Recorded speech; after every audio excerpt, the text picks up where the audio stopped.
ኢራን የእሳት ራት ሆነች። መላ የኢራን ከተሞች ነደዱ። ኔታንያሁ አስፈሪ ኬሚካል ቦምብ እንዲተኮስ ጦራቸውን ማዘዛቸውም ታውቋል። በመጨረሻ ኢራን እጅ ሰጠች። ኢራን ባለፉት 9 ቀናት ለብቻዋ ተጋድላለች። እጅ ላለመስጠትም ተሟሙታለች። አሁን ግን የተጋድሎ ወቅቱ አብቅቷል። ኢራን እጅ ሰጥታለች። አሜሪካና እስራኤል ከሰሞኑ በጋራ በፈጸሙት ጥቃት የኢራን የሚሳኤል ማዕከሎች ተመተው ከጥቅም ውጭ ሆነዋል። ይህም የኢራንን የመሳሪያ አቅም እጅግ ያዳከመ ሆኗል የተባለው ትራምፕ ከቀናት በፊት በሰጡት መግለጫ የኢራን የሚሳኤልና ኒውክሌር መሰረተ ልማቶችን ለማውደም እየሰራን ነው፣ ተሳክቶልናልም ሲሉ ተደምጠው ነበር። ዛሬ በወጣ መረጃ ደግሞ በታሪክ ለመጀመሪያ ጊዜ 3ቱ የአሜሪካ የረዥም ርቀት ቦምብ ጣይ አውሮፕላኖች ማለትም ቢ2 ስፕሪት፣ ቢ1 ላንሰር እና ቢ252 ስትራቶፎርተርስ በአንድ ጊዜ በውጊያ ላይ ተሰማርተዋል።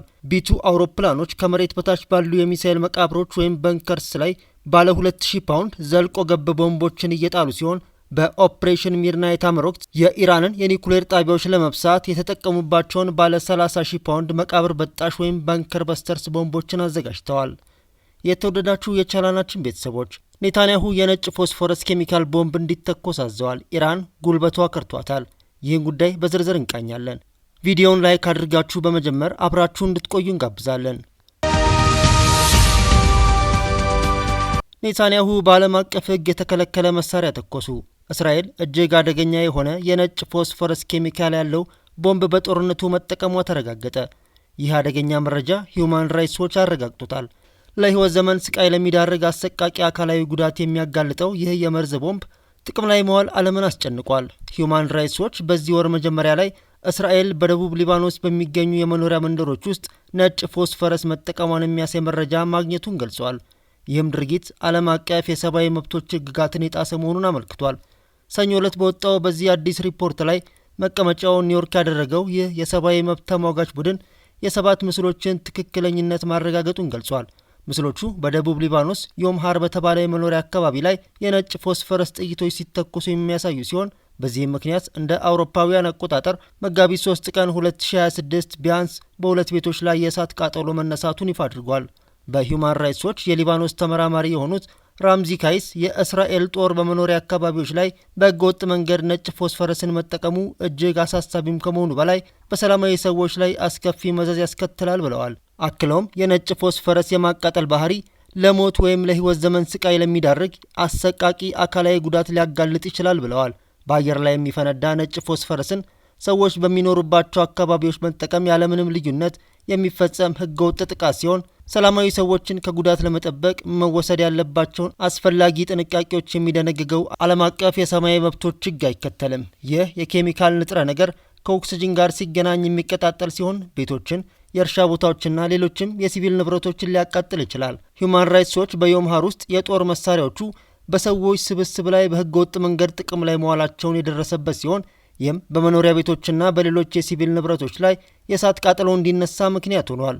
ድርጅቱ በሊባኖስ መገናኛ ብዙኃን መጋቢት 3 ጠዋት በኢንተርኔት የተሰራጨ ምስል ትክክለኝነትና የተነሳበትን ቦታ አረጋግጧል። ምስሉ ቢያንስ 2 በመድፍ የሚተኮሱ የነጭ ፎስፈረስ ጥይቶች በመኖሪያ መንደር ላይ በአየር ላይ ሲፈነዱ ያሳያል።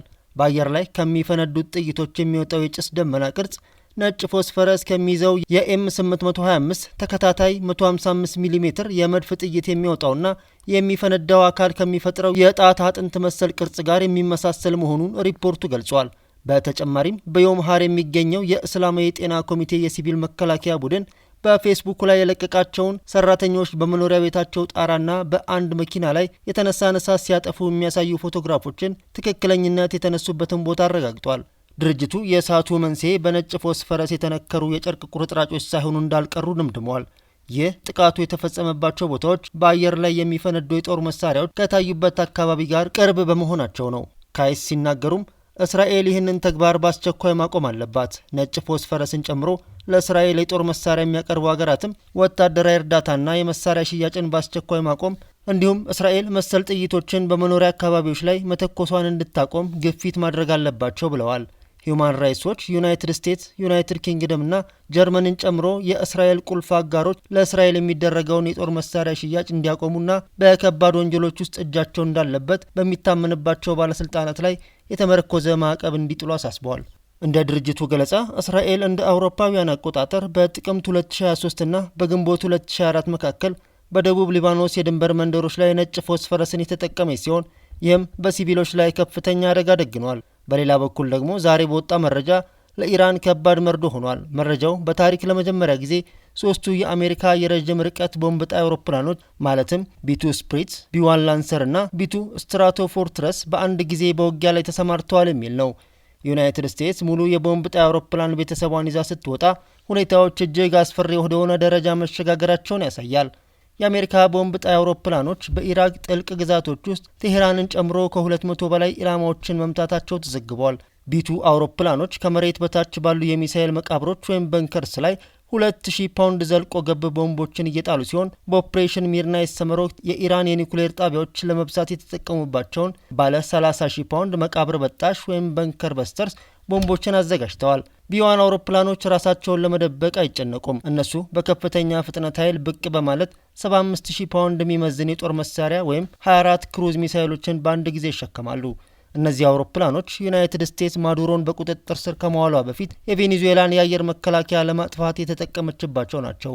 በተጨማሪ እንደ 1968ቱ ዘመን አሁንም ጥፋት የማድረስ አቅም ያለው ቢ52 ይገኛል። እሱም ቦምብ መጣል፣ መርከቦችን መቃኘትና በአየር ላይ ለረጅም ጊዜ መቆየት ይችላል። አሁን እነዚህ ሶስቱ በአንድ ላይ ተጣምረው ኢራን ጥቃት ለመሰንዘር የምትጠቀምባቸውን የሚሳኤል መጋዘኖች፣ ማስወንጨፊያዎች፣ መሳሪያ ማከማቻዎችና ማንኛውንም ወታደራዊ ተቋማት ላይ የማያቋርጥ ድብደባ እያካሄዱ ይገኛሉ። አሜሪካና እስራኤል በኢራን ላይ እየፈጸሙት ባሉት ጥቃት ምክንያት የቴሄራን ወታደራዊ አቅም እንደተዳከመ ገልጸዋል። ፕሬዚዳንት ዶናልድ ትራምፕ የአየርና የባህር ኃይላቸው ወድሟል፣ አመራሮቻቸው ሞተዋል፣ እንነጋገር ብለው ጠይቀው የነበር ግን ዘግይቷል አልኳቸው ብለዋል። ኢራን በእስራኤል እንዲሁም የአሜሪካ ወታደራዊ ሰፈር በሚገኝባቸው የመካከለኛ ምስራቅ አገራት ላይ ያጸፋ ጥቃት መፈጸም ቀጥላለች። አሜሪካና እስራኤል በወታደራዊ አቅም የበላይነቱን ይዘዋል በተባለበት ሁኔታ ውስጥ የኢራን ወታደራዊ ስትራቴጂ ምን ይመስላል የሚለውን በዝርዝር እንመልከት። ሮያል ዩናይትድ ሰርቪስ ኢንስቲትዩት በተባለው የዩናይትድ ኪንግደም በሚገኘው ቲንክ ታንክ ውስጥ የመካከለኛው ምስራቅ ተንታኝ የሆኑት ዶክተር ኤችኤ ሄሊየር እንደሚሉት ኢራን እየተከተለች ያለው ወታደራዊ ስትራቴጂ አሜሪካና እስራኤልን በተለመደ የጦርነት ስልት ማሸነፍ አይደለም፣ የኢራን ግጭቱን ማራዘም፣ ቀጠናዊ ማድረግና የምጣኔ ሀብት ቀውስ መፍጠር መሆኑን ያስረዳሉ።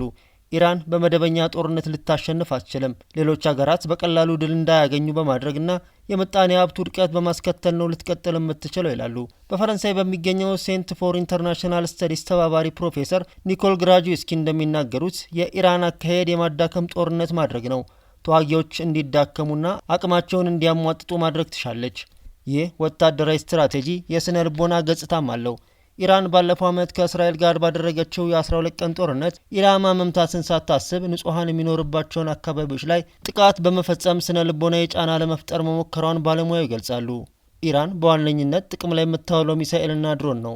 ኢራን ከእስራኤል ጋር ባደረገችው የ12 ቀን ጦርነት ባለስቲክ ሚሳኤሎቿ ተጎድተዋል። ምን ያህል ባለስቲክ ሚሳኤል እንደቀራትም በግልጽ አይታወቅም። ኢራን የጦር መሳሪያ የምታመርተውና የምታከማቸው በድብቅ ስፍራዎች መሆኑን ተንታኟ ይጠቅሳሉ።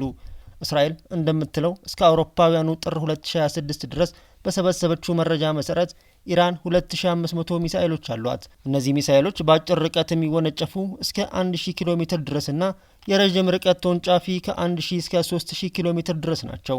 የኢራን ባለስልጣናት እንደሚሉት ሰጅል የተባለውን ሚሳኤል ጨምሮ ሌሎች የጦር መሳሪያዎችን ተጠቅማለች። ይህ ሚሳኤል እስከ 2000 ኪሎ ሜትር ድረስ እንደሚወነጨፍ ተገልጿል። መሳሪያው ከድምጽ የሚፈጥን ሃይፐርሶኒክ መሆኑን ቴሄራን አስታውቃለች። የኢራን መገናኛ ብዙኃን ከምድር በታች የተገነቡ ሚሳኤሎች ማምረቻና ማከማቻዎች የሚገኙባቸው አካባቢዎች የሚሳኤል ከተሞች ብሎ ይጠራቸዋል። ስለ ትክክለኛ መጠናቸውና አቅማቸው የተረጋገጠ መረጃ የለም። ከፍተኛ የአሜሪካ ኮማንደር ጀነራል ዳን ክሬክ እንደሚሉት ኢራን ውጊያ ከተጀመረ ቀን አንስቶ የባለስቲክ ሚሳኤል ክምችቷ ወደ 86 በመቶ ወርዷል። የኢራን ሚሳኤል በአውሮፓውያኑ የካቲት 4 ድረስ ወደ 23 በመቶ እንደሚያሽቆለቁል የአሜሪካ ማዕከላዊ ዕዝ አስታውቋል። የመካከለኛው ምስራቅ ተንታኝ የሆኑት ዶክተር ኤች ሄሊየር እንደሚሉት ኢራን የእስራኤልን መሰረተ ልማትና የአሜሪካንን የመካከለኛው ምስራቅ የጦር ሰፈሮች ለመምታት የሚያስችል አቅም አላት። በሆርሙዝ ሰርጥ የሚጓጓዘውን ነዳጅም ማስተጓጎል ትችላለች። በሆርሙዝ ሰርጥ የተወሰነ ቢሆንም ቀውስ ከተፈጠረ ዓለም አቀፍ ምጣኔ ሀብት ይናጋል ይላሉ። ከዓለም ነዳጅ 20 በመቶውን በሆርሙዝ ሰርጥ ይተላለፋል። ኢራን ሰርጡን ከመዝጋቷ ባሻገር መርከቦች ላይ ጥቃት ለመፈጸም ዝታለች። ተባባሪ ፕሮፌሰር ኒኮል ግራጁስኪ እንደሚናገሩት ኢራን የላቀ አቅም ያላቸው ሚሳኤሎች እጥረት ቢገጥማት እንኳ ከፍተኛ ቁጥር ያለው ድሮን ያከማቸች ሀገር ናት። ከጦርነቱ በፊት በሺዎች የሚቆጠሩ ድሮኖችን እንዳመረተች ይታመናል። የድሮኖቹ ዲዛይን ከሩሲያ የተቀዳ ነው። ይህንን ቴክኖሎጂ አሜሪካንም ለመጠቀም ሞክራለች። እነዚህ ድሮኖች ቀጥተኛ ጥቃት ከመፈጸም ባሻገር የአየር ክልልን ያውካሉ። አየር መቃወሚያ ማዳከም የሚችሉ ድሮኖች ናቸው። ሩሲያ በዩክሬን ላይ ተመሳሳይ መሳሪያ ተጠቅማለች በማለት ባለሙያ ያስረዳሉ። አሜሪካ በበኩሏ የኢራን ድሮኖች ክምችት 73 በመቶ መውረዱን ገልጻለች። ቴል አቪቭ መቀመጫውን ያደረገው ኢንስቲትዩት ፎር ናሽናል ሴኩሪቲ ስተዲስ እንደሚለው አሜሪካና እስራኤል በተለያዩ የጦር መሳሪያዎች ከ2000 በላይ ጥቃት ፈጽመዋል። ኢራን የፈጸመችው አጸፋዊ ጥቃት 571 ሚሳይሎችና 1391 ድሮኖችን ያካተተ ነው። ጦርነቱ እየተራዘመ ከሄደ በዚህ መጠን የጦር መሳሪያ መጠቀም ለተዋጊዎቹ እንደሚከብድ ተንታኞች ይናገራሉ። ኢራን በመካከለኛው ምስራቅ ለረጅም ጊዜ የዘለቀ የታጠቀ ኃይል ያላት ሀገር ናት። ኢራን አሁን ላይ መሰማራት የሚችሉ 610 ሺህ ተዋጊዎች እንዳሏት ይገመታል። ይህም 350 ሺህ መደበኛ ወታደሮችና 190 ሺህ የእስላማዊ አብዮት ዘብ አባላትን ይጨምራል። ኢራን በየመን የሚገኙ የሁቲ አማጽያንን ጨምሮ በኢራቅ ያሉ ተዋጊዎችም ይደግፏታል። የሊባኖሱ ሂዝቦላ እንዲሁም የፍልስጤሙ ሐማስ ከጎኗ ናቸው። እነዚህ አክሲስ ኦፍ ሬዚስታንስ በሚል የሚጠሩ ቡድኖች በቀጠናው ኢራንን ይደግፋሉ። ሐማስ ከአውሮፓውያኑ 2023 ወዲህ በእስራኤል በደረሰበት ጥቃት ተዳክመዋል። ሆኖም ኢራን የተራዘመ ውጊያ ማካሄድ እንደማትችል ተንታኞች ይናገራሉ።